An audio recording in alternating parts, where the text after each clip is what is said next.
Поснимаю вам еще вблизи, как яблоня цветет. Вообще, здесь, смотрите, одуваны красивые. Желтые одуванчики.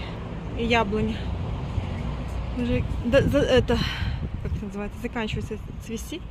У нас вообще с Минском две недели разница. То есть у нас уже, видите, заканчивается цветение фруктовых.